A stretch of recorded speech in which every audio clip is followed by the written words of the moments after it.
Okay, good morning. So, nandito pa rin po tayo sa Baguio City ngayon and bibiyahe po tayo papuntang Manila para makipag-meet. Then, babalik din po ulit ng Baguio. And then, kagabi po, habang nakahiga ako, naisip ko lang na what if magdagdag tayo ng additional na episode dito sa I'm Red Mechanic kung saan mag-feature tayo ng mga technology na ginagamit natin katulad ng mga phones. So, katulad po nito, na-unbox na natin ito noon nung binibili natin sa SM City Baguio. And then naisip ko, bakit hindi tayo gumawa ng parang mini review kasi hindi naman po natin expertise ang phone. Pero at least, makatulong na magbigay ng feedback kung kumusta yung performance nila sa field. So, ang iniisip ko po is parang tech FSR. Ang FSR po, yan po yung dati kong trabaho. Kung tawagin nila is Field Service Representative. Yun po yung common term na tech rep or technical representative sa eroplano po. Okay? So, since sa lahat naman po ng ginagawa na natin ngayon, napakalaking bagay po ang ginagampanan ng technology or ang teknolohiya.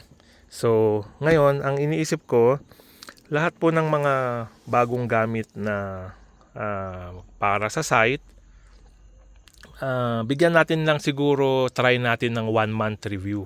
So from unboxing, so katulad nito, na-unbox na natin. Then, once na ibigay na natin sa field, itatest natin sila. Then, hihingiin natin yung feedback ng user kung kanino man mapunta. Let's say itong gray. So, itatest natin from pictures to videos. And then pictures sa gabi, pictures sa low light condition or sa sunny condition. And then i-compile ko po yung mga pictures or videos na yon.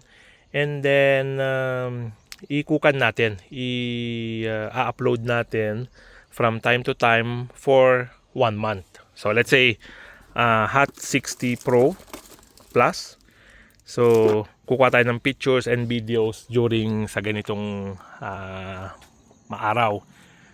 And then later, sa gabi naman, kukuha naman tayo ng videos and photos sa gabi para matest natin. Then another upload yon.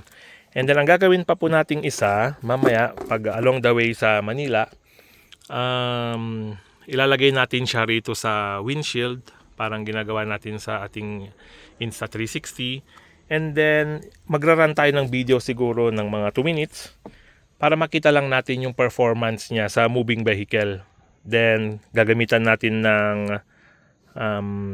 yung stabilization and then yung hindi siya naka-on ng stabilization mode niya para makita natin kung yung stabilization mode niya is talagang working well. So, katulad dito, magbibideo tayo.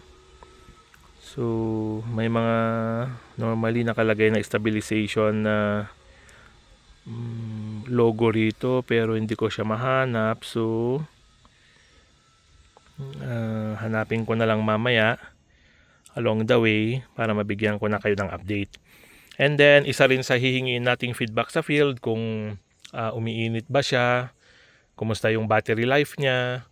Kasi sa previous na mga ginamit nating mga phones, ang common na feedback ng field is mabilis ma-drain yung battery and then umiinit. Pero yung draining po kasi ng battery, very subjective po kasi yon para sa akin dahil iba't ibang user, iba't iba po ang kanilang user style.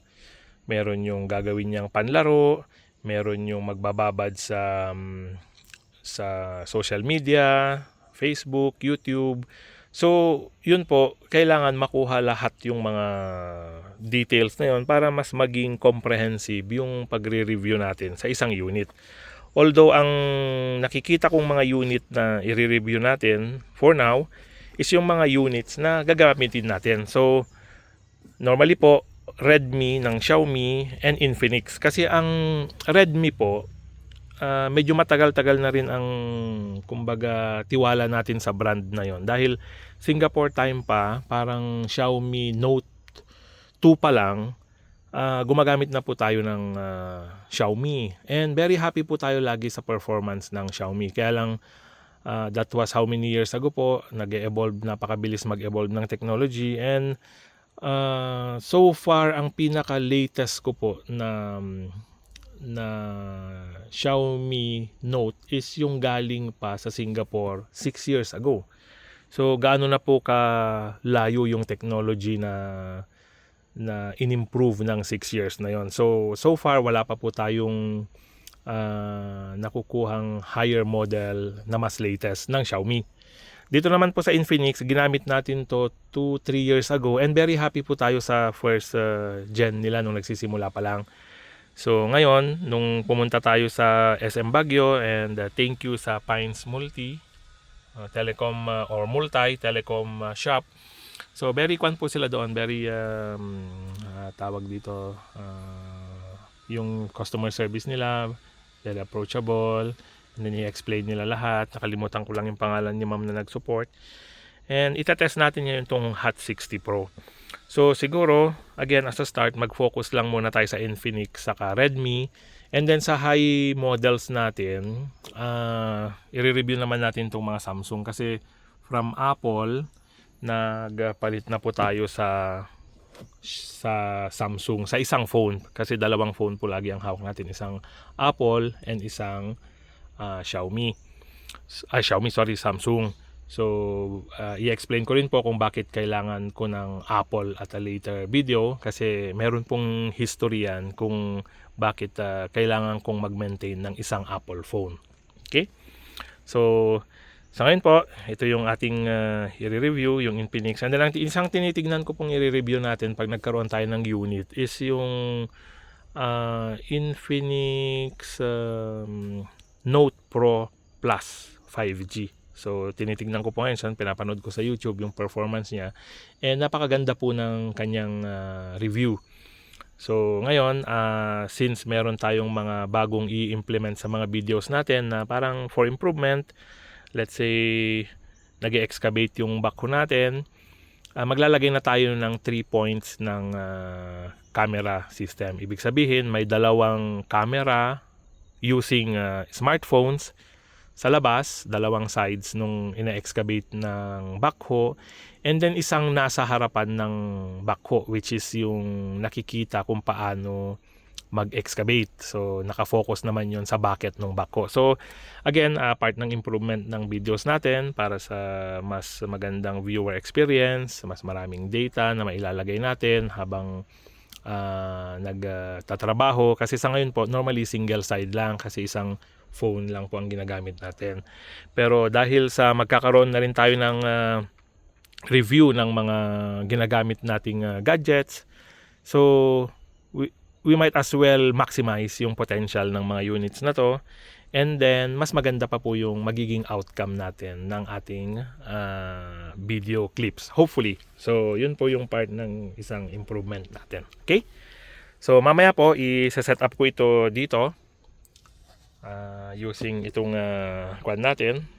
Binili natin sa Lazada na very happy naman po tayo rito. Dalawa po ang ganito natin, isang pang phone and then isang pang Insta360. Okay?